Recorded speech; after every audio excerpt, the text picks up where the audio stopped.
এখন শাহবাগেও না, যমুনাও না, এই দুইটার মধ্যবর্তী জায়গা। আমরা উপদেষ্টা পরিষদ এবং অন্তর্বর্তীকালীন সরকারকে একটা মেসেজ দেওয়ার জন্য যে বাংলাদেশের গণমানুষের এটা কিন্তু এখন দাবির চূড়ান্ত পর্যায়ে আছে। আমরা আমাদের জায়গা থেকে যমুনা থেকে কিছুটা দূরে এসেছি, কিন্তু আমরা এটাও বলে দিচ্ছি আমরা চাইলেই যমুনার দিকে যেতে পারি। কিন্তু তো আমরা এই জায়গায় দাঁড়িয়ে আছি যেখান থেকে যমুনাও দেখা যায়, শাহবাগও দেখা যায়।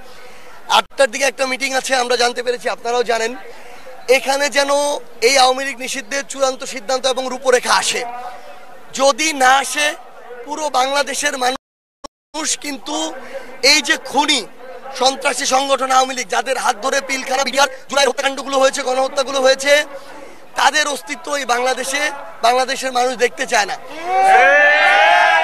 আমরা আমাদের জায়গায় স্পষ্ট সেই রোড ম্যাপটা নেয়ার জন্য আজকে এই জায়গায় অবস্থান করেছি।